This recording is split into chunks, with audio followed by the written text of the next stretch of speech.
Good morning friends. Ugadi శుభాకాంక్షలు అందరికి కూడా.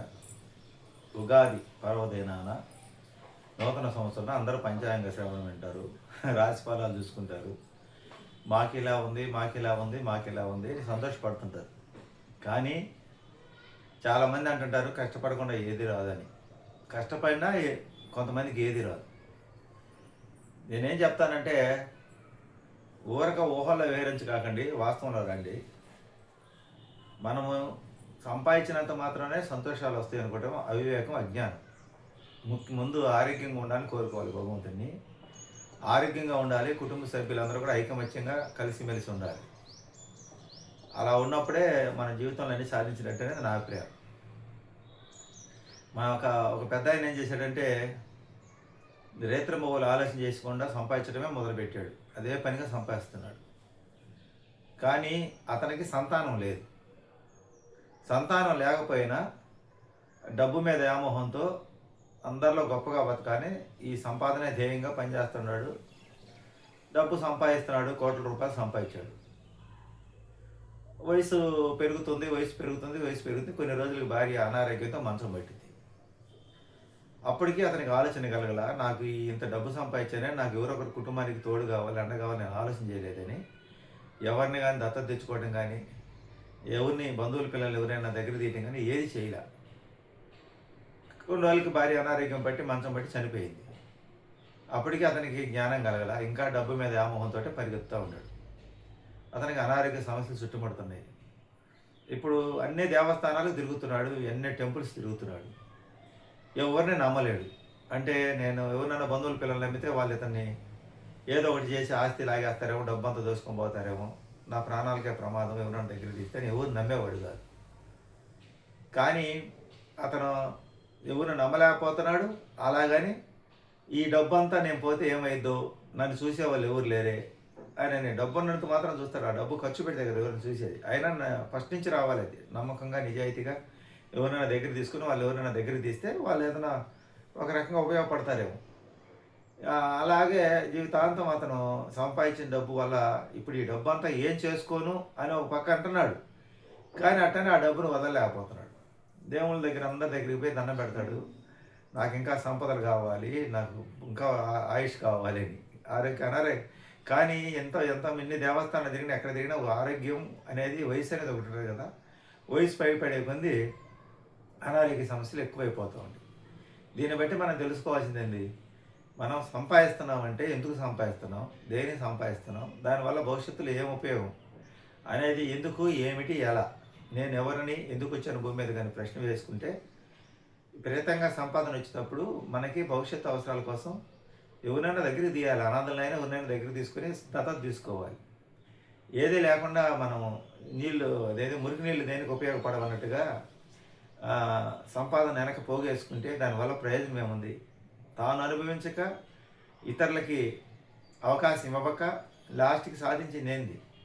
ఇలా చాలామంది కూడా ఏం చేస్తారంటే చాలామందిని బాధ పెట్టి వేధించి ఇతరుల ఆస్తులు లాక్కొని సంపాదిస్తుంటారు. ఫైనల్గా వాళ్ళకి ఫైనల్ స్టేజ్కి వచ్చేసరికి భగవంతుడి దగ్గర మొరపెట్టుకుంటాను, నేను ఇంత సంపాదించాను, నాకు ఇంత సంపదలు ఇచ్చావు, సరైన వారసులు ఇవ్వలేదు, చక్కటి ఆరోగ్యాన్ని ఇవ్వలేదు, ఇచ్చిన వారసులు కూడా సక్రంగా చెప్పిన మాట వినటం లేదు, వ్యసన పరులై తిరుగుతున్నారు, వేదన చెందుతుంటారు. మనం ఏదైనా మనం 10 రూపాయల డబ్బులు సంపాదించుకునేటప్పుడు అది సక్రమైన సంపాదన అయి ఉండాలి. అక్రమంగా వచ్చిన సంపాదన ఎప్పటికైనా మనకి, మన పిల్లలకి, కుటుంబాలకి ఇబ్బందే. చాలామంది తల్లిదండ్రులు మేము సంపాదించాం కదా, మా పిల్లల భవిష్యత్తు బాగుంటుంది, ఇంకా వాళ్ళు ఏం పని చేయకపోయినా జరిగిపోయింది, తరతరాలకి సంపాదిస్తుంటారు. కానీ వీళ్ళకి ఒక వారసుడు పుడతాడు. వాడు మనవడు కావచ్చు, కొడుకు కావచ్చు, వ్యసనపరుడు అయినాడు. వీళ్ళ కళ్ళ ముందే వీళ్ళ ఆస్తులు మొత్తం కాజేస్తూ ఉంటాడు. అలా కాజేస్తారు. ఆఖరికి వీళ్ళు తరతరాలకని ఎంతోమంది నోటికాడ తిండి లాగేస్తారు. వ్యాపార పరంగా కావచ్చు, ఏదో ఒక విధంగా తెలివితేటలతో ఒకరి జీవితాలకు అడ్డం తగిలి ఒకరి జీవితాలు నాశనం చేస్తారు. లాస్ట్కి వీళ్ళ వారసులుగా పుట్టినాడు ఒక్కడ చాలు కుటుంబాన్ని మొత్తాన్ని సర్వనాశనం చేసి రోడ్డు మీద కూర్చోబెడతారు. అందుకని దైవ చింతన ఉండాలి, మంచి మార్గం ఉండాలి, క్రమశిక్షణ కలిగిన జీవితం ఉండాలి. అహంకారం, ఈర్ష్య, అసూయ, ద్వేషం ఇవన్నీ కూడా మనుషులకు ప్రమాదమే. ఈ ఉగాది రోజు నేను చెప్పదలుచుకుంది ఏంటంటే, మనం ఎంత సంపాదించామనేది కాదు, ఆరోగ్యంగా ఉండాలి. ఆ తర్వాత మనం సంపాదించిన దానికి మన పిల్లలు ప్రయోజకులై ఉండాలి. వాళ్ళకి మంచి క్రమశిక్షణ కలిగి ఉండాలి. మంచి జ్ఞానం కలిగి ఉండాలి. మంచి బుద్ధి కలిగి ఉండాలి. ఇలా విలువలతో గాని పెంచకపోతే ఫైనల్‌గా మనం సంపాదించిన సంపాదన అంతా కూడా మన కళ్ళ ముందే బూడిదల పాలైపోతుంది. ఏం సంపాదించిన వాళ్ళ పిల్లలు ప్రయోజకులు అవుతారు. ఒక రిక్షా అతని కొడుకు కలెక్టర్ అయ్యాడు. ఒక కూలి పని చేసుకున్న అతను కూతురు లాయర్ అయింది. ఇలా ఒక అతను ఏదో ఒక రైతు కొడుకు ఏమంటారు పెద్ద పోలీస్ ఆఫీసర్ అయ్యాడు. కష్టపడి కర్షకులు పనిచేసేవారు. ఇలా మనం ఎన్నో వార్తలు వింటుంటాం. తల్లిదండ్రులు వాళ్ళు క్రమశిక్షణతో వాళ్ళ కష్టాన్ని చూపిస్తే పిల్లల్ని పెంచితే వాళ్ళు అలా ఉద్యోగాలను సంపాదించుకుంటారు. తల్లిదండ్రులు బాగా మన పిల్లల తరతరాలకు మన పిల్లలకు కావాల్సినంత ఆస్తి కావాలి అని చెప్పి కష్టపడి కాదు, ఇష్టపడి తెలివితేటలతో మాయలు చేసి మోసాలు చేసి ఆస్తులు సంపాదించి ఫైనల్గా వాళ్ళ పిల్లలు ఏమవుతారు? ఇలాగే అవుతారు. ఎలా అవుతారు? వ్యసనపరులై వాళ్ళ ఆస్తులని గాజేస్తూ ఉంటారు. చాలామంది తల్లిదండ్రులు కష్టపడుతుంటే వాళ్ళ కష్టాన్ని చూసి పిల్లలు వాళ్ళు కష్టపడి ఉద్యోగాలు సంపాదించుకుంటారు. ముగ్గురు స్నేహితులు, ముగ్గురు బంధువులు ఒక చాటు కూర్చొని గొప్పలు చెప్పుకుంటూ ఉంటారు.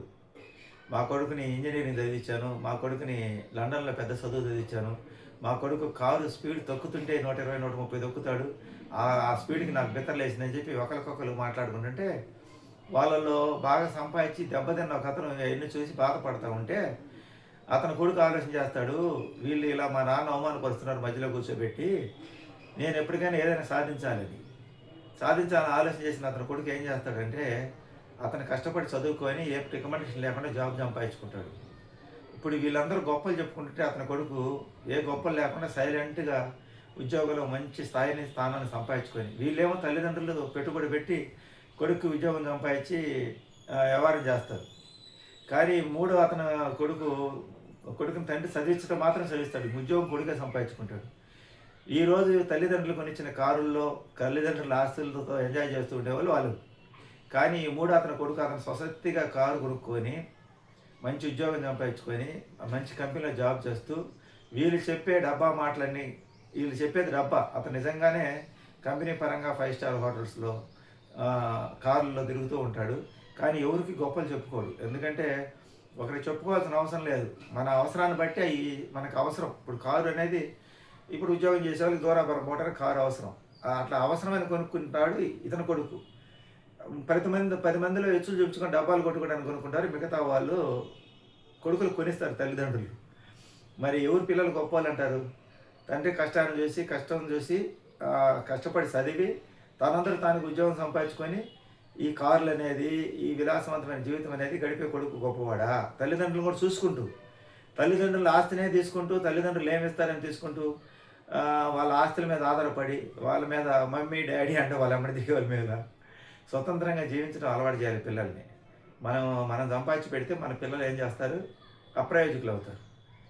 ఏదైనా ఉద్యోగం సంపాదించాలన్నా తల్లిదండ్రులే రికమెండేషన్ చేయించాలి డబ్బులు పెట్టి. లేదన్నా వ్యాపారం పెట్టించాలని తల్లిదండ్రులు డబ్బులే పెట్టించాలి. అలా కాకుండా తన కొడుకు తండ్రి సొమ్ము తాకుండా తనంతట తను కష్టపడి చదువుకొని ఉద్యోగం సంపాదించుకొని కావాల్సినవి సంపాదించుకునే వనరులు సమకూర్చుకునే కుమారుడిగా కదా గొప్ప. అలాంటి కుమారుని కన్నా ఆ మూడో వ్యక్తి గొప్పవాడా? పిల్లలకి ఆస్తులు సంపాదించి పెట్టి అందరి ముందు డబ్బాలు కొట్టి పిల్లల్ని ఎందుకు పనికి రాకుండా చేసే వాళ్ళు గొప్పవాళ్ళ?